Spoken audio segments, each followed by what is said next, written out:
Hello friends, welcome to Indian study पर आपका स्वागत है। दोस्तों, जैसा कि आप सभी लोग जानते हैं, डेली बेसिस पे मैं आपको यूपी पुलिस कांस्टेबल के रिगार्डिंग हिंदी का मॉक टेस्ट प्रोवाइड करवा रहा हूं।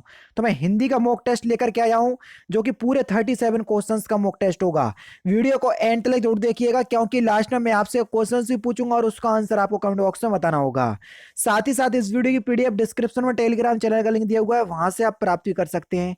पहला क्वेश्चन, निम्नलिखित में से कौन सा शब्द अरबी, फारसी या अंग्रेजी मूलक नहीं है? बताओ कौन सा शब्द ऐसा है जो अरबी, फारसी या अंग्रेजी मूलक नहीं है? तो आपका जो सही आंसर होगा वह क्या हो जाएगा? ऑप्शन नंबर डी, जल। ये अरबी फारसी का शब्द नहीं है। चौथा ऑप्शन करेक्ट। खटाई में पढ़ना है, इस मुहावरे का सही अर्थ क्या है? सिंपल सा क्वेश्चन से आसानी से बता सकते। खटाई में पढ़ना यानी कि अनिश्चित रहना, किसी भी परिणाम पर ना पहुंच पाना। दूसरा ऑप्शन यहां पर आपका बिल्कुल करेक्ट हो जाएगा। पेड़ से फल गिरा, मैं आपको बताना है कौन सा कारक है। फिर अगेन मैं आपको वही बोलूंगा, जब कारक चिन्हों का यूज अलग, जैसे से कारक चिन्ह का यूज हुआ और से कारक चिन्ह का यूज जब अलग होने के लिए होता है तो वहां पर आपका अपादान कारक होता है ना। पेड़ से फल गिरा, जब पेड़ से फल अलग होगा तभी तो गिरेगा, यानी कि से कारक चिन्ह का यूज हुआ, अपादान कारक। योग मूल अवस्था है, इसकी उत्तरावस्था उत्तमावस्था आपको बताना है। देखो, तर जोड़ के उसकी उत्तरावस्था बनाते हैं और तम जोड़ के उसकी उत्तमावस्था बनाते हैं, तो किसमें तम जुड़ा? योग तम में जुड़ा, तो बस तीसरा ऑप्शन करेक्ट हो जाएगा। नेक्स्ट क्वेश्चन से आपका कि किस क्रमांक में सूत और सुत शब्द का सही अर्थ दिया? सूत और सुत, सूत का मतलब होता है आपका, सूत का मतलब हो जाएगा आपका सारथी, और सुत का मतलब होता है पुत्र, यानी कि इस क्वेश्चन का पहला ही ऑप्शन से यहां पर आपका बिल्कुल करेक्ट हो जाएगा। नेक्स्ट क्वेश्चन, उन्नत का आपको दिए गए विकल्पों में से उन्नत शब्द क्या दर्शाता है? उन्नत शब्द कैसा शब्द है? तो सही आंसर हो जाएगा सर, एक विशेषण शब्द है। दूसरा ऑप्शन करेक्ट। ठीक है। नेक्स्ट क्वेश्चन स्टार्ट करने से पहले मैं आपको यूपी पुलिस कांस्टेबल के रिगार्डिंग अनअकैडमी पर मैं हिंदी का पूरा बैच आपको बिल्कुल फ्री ऑफ कॉस्ट पढ़ा रहा हूं, पूरा डिस्क्रिप्टिव वे में, थ्योरी वाइज। तो आओ एक बार आपको पता चलेगा, आपको मेरी क्लास तक कैसे पहुंचना है वो मैं आपको बता देता हूं। दोस्तों, जैसे ही आप अनअकैडमी का लर्निंग ऐप प्ले स्टोर से डाउनलोड करोगे तो आपसे पूछेगा कि आपको कॉम्पिटिटिव एग्जाम की तैयारी करना है या आपको 6 से 12 तक पढ़ना है। तो मैं तो आपसे कहूंगा कि आप कॉम्पिटिटिव एग्जाम की तैयारी करना चाह रहे हैं। ठीक है। आप किसी भी कैटेगरी को सिलेक्ट कर सकते हैं, railway, bank, SSC, UPPSC, BPSC, RPSC, CPSC, कोई भी स्टेट पीसीएस को आप सिलेक्ट कर सकते हैं। जिस भी कैटेगरी को आप सिलेक्ट करना चाहें आप उसको सिलेक्ट कर सकते हैं। ठीक है। जैसे मैं आपको यूपीएससी सीएससी कैटेगरी चूज कर लेता हूं, मैंने चूज कर लिया। हिंदी में मुझे पढ़ना है तो मैंने इसको चूज कर लिया। ठीक है। किस भी एग्जाम के लिए प्रिपरेशन कर रहे हैं, हमने आगे बढ़ गए। ठीक है। अब ऐसा नहीं है कि आपने इस कैटेगरी को चूज किया है तो आप मेरे से नहीं पढ़ पाएंगे, जबकि मैं यूपीपीएससी कैटेगरी के अंतर्गत जो है वो पढ़ाता हूँ। ये सब्सक्रिप्शन अगर आप लेना चाहें तो सब्सक्रिप्शन ले सकते हैं। ठीक है। क्योंकि अनअकैडमी और अनअकैडमी प्लस में बहुत ज्यादा फर्क है। ठीक है। सब्सक्रिप्शन के बारे में भी आपको बता दूंगा किसी और वीडियो में। तो आपके सामने इस तरीके का इंटरफेस आएगा। ठीक है। तो आपको मेरा नाम सर्च करना है। ठीक है। मेरा नाम क्या है? तारिक सरवर। तारिक सरवर। ठीक है। तारिक सरवर, तो मैं आपको मिल जाऊंगा। देखो, तारिक सरवर, ये मिल गया। ये मैं आपको यूपीपीएससी कैटेगरी के अंदर पढ़ा रहा हूँ। ठीक है। तो जैसे ही आप कोई भी क्लास होगी मेरी, ठीक है, जैसे ही आप किसी भी क्लास पर क्लिक करेंगे तो कोई भी आप मेरी क्लास पर क्लिक कर सकते हैं। मेरी सारी ही क्लास जो है वो बिल्कुल फ्री ऑफ कॉस्ट होती हैं। जैसे मैंने ग्रामीण परिवेश की ये अभी लेखपाल के लिए क्लास ली। ठीक है। तो इस पे जैसे ही सिलेक्ट करा तो आपसे वॉच क्लास पे जैसे ही आप क्लिक करोगे तो यहाँ पर कोई ऑप्शंस नहीं आएगा, लेकिन आपके पास ऑप्शंस आएगा अनलॉक क्लास। अनलॉक क्लास क्यों करना पड़ेगी वो मैं आपको बता देता हूं। क्योंकि आप मेरी क्लास पहली बार देख रहे होंगे। अगर आप पहली बार मेरी क्लास देख रहे हैं तो आपको मेरी क्लास को अनलॉक करना पड़ेगा, और अनलॉक कोड क्या है मेरा? Indian study. इंडियन स्टडी जो चैनल का नाम है वही मेरा अनलॉक कोड है, क्लास अनलॉक कोड। तो इसको अप्लाई करना, विदाउट स्पेस क्लास आपकी अनलॉक हो जाएगी, बिल्कुल फ्री ऑफ कॉस्ट है, आराम से आप जो है वो देख सकते हैं। नेक्स्ट क्वेश्चन आपके सामने, प्रचुर का विलोम शब्द कौन सा है ये आपसे पूछा गया है। प्रचुर का विलोम शब्द, प्रचुर का विलोम शब्द हो जाएगा अल्प। तीसरा ऑप्शन करेक्ट। लोहे के चने चबाना, इस मुहावरे का सही अर्थ क्या है? बहुत कठिनाई का सामना करना, तीसरा ऑप्शन करेक्ट। एक पंथ दो काज, कौन सा विकल्प इस लोकोक्ति का अच्युत अर्थ दर्शाता है?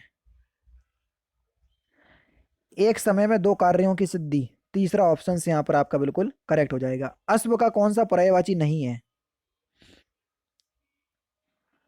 कुरंग। कुरंग जो है ये अश्व का पर्यायवाची नहीं है, दूसरा ऑप्शन करेक्ट। चना का आपको तत्सम शब्द बताना है कि चना का तत्सम शब्द क्या होगा। चना का तत्सम हो जाएगा आपका चणक। पहला ऑप्शन से यहाँ पर आपका बिल्कुल करेक्ट हो जाएगा।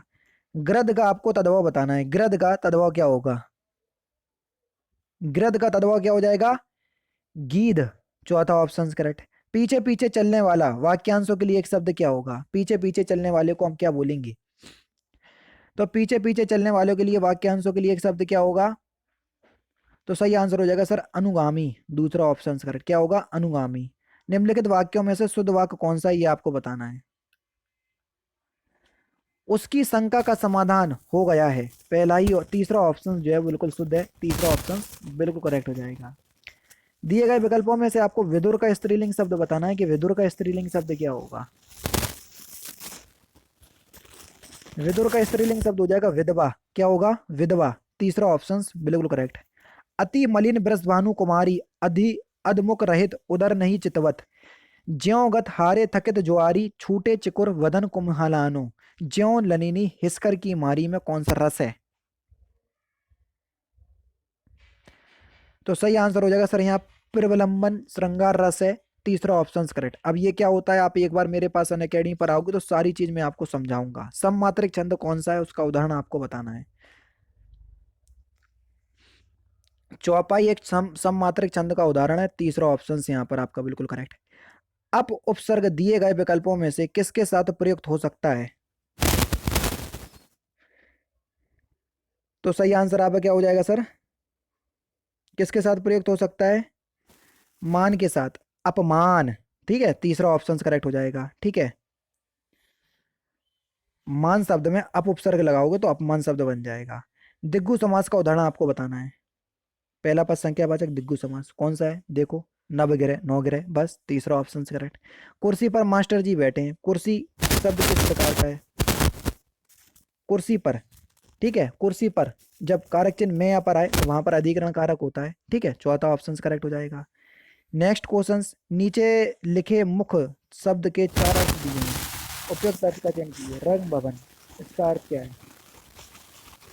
रंग भवन का अर्थ है नाट्य गृह, तीसरा ऑप्शन करेक्ट। जिनका प्रयोग निश्चित शब्द समुदाय या पूरे वाक्य का अतिरिक्त भावार्थ प्रदान करने के लिए होता है उसे क्या कहते हैं। उसे हम निपात कहते हैं। निपात क्या होता है, कभी आपने पढ़ा नहीं होगा, एक बार आओगे अनअकैडमी पर पूरा चैप्टर पढ़ लोगे, केवल केवल 2 दिन का चैप्टर है बस। ठीक है, पहले दिन होता है पूरी थ्योरी, दूसरे दिन प्रैक्टिस, आओगे तो पता चलेगा। भारतीय शब्द का बहुवचन क्या है, बेसिकली समझा देता हूँ। निपात जैसे कल आपको दिल्ली जाना है, सिंपल वाक्य है, कल आपको दिल्ली जाना ही पड़ेगा, ही शब्द ने सेंटेंस पर बल प्रदान करा, तो जो शब्द बल प्रदान करते हैं उन्हीं को ही निपात कहते हैं, समझ गए। भारतीय शब्द का बहुवचन क्या होगा, तो भारतीय शब्द का बहुवचन होगा भारतीयों, है ना, पहला ही ऑप्शन करेक्ट हो जाएगा। नेक्स्ट क्वेश्चन से आपका कि शक्ति को शक्ति कहना किस प्रकार का उच्चारण दोष है। तो ये स्वर भक्ति दोष है, दूसरा ऑप्शन करेक्ट हो जाएगा। पढ़ रहा था, इनमें कौन सी क्रिया है, पढ़ रहा था में कौन सी क्रिया है, पढ़ रहा था, तो ये एक संयुक्त क्रिया का उदाहरण हो जाएगा, रहा था संयुक्त क्रिया। निम्नलिखित में से कौन सा वाक्य मिश्र वाक्य नहीं है। वह परिश्रमी ही नहीं वरन ईमानदार भी है, दूसरा ऑप्शन। संयुक्त वाक्य ना कि मिश्र वाक्य। अब आप बोलोगे सर कैसे पहचाने, बल्कि से या वरन से पहचान जाओगे। ठीक है, एक बार आओगे वाक्य टॉपिक पढ़ोगे समझ में आएगा। मीठा की भाववाचक संज्ञा क्या होगी, मीठा की भाववाचक संज्ञा हो जाएगी मिठास, दूसरा ऑप्शन बिल्कुल करेक्ट। महादेवी वर्मा को नीरजा के लिए कौन सा पुरस्कार प्राप्त हुआ, तो कौन सा पुरस्कार प्राप्त हुआ नीरजा के लिए, तो सही आंसर हो जाएगा आपका सक्सेरिया पुरस्कार, तीसरा ऑप्शन करेक्ट। जोहर के लेखक कौन है, जोहर श्याम नारायण पांडे, चौथा ऑप्शन करेक्ट। और कोटच के रचनाकार कौन है, तो इस क्वेश्चन का आंसर आप मुझे कमेंट बॉक्स में बताएंगे। तो दोस्तों ये थे आपके 37 हिंदी के इंपॉर्टेंट क्वेश्चंस जो कि आपके आने वाले एग्जाम यूपी पुलिस कांस्टेबल के लिए बेहद इंपॉर्टेंट हैं। वीडियो अगर आपको अच्छी लगी हो तो प्लीज़ दोस्तों वीडियो को लाइक और शेयर जरूर कर दीजिएगा। तो दोस्तों फिलहाल की वीडियो में सिर्फ इतना ही। अगर आपको वीडियो पसंद आए तो प्लीज़ दोस्तों वीडियो को लाइक कीजिए, शेयर कीजिए और साथ ही साथ हमारे चैनल को सब्सक्राइब करना ना भूलें, क्योंकि हम रोजाना इसी तरह की वीडियोज़ आप लोगों के लिए लाते रहता हूँ। नमस्कार दोस्तों, जय हिंद, जय भारत।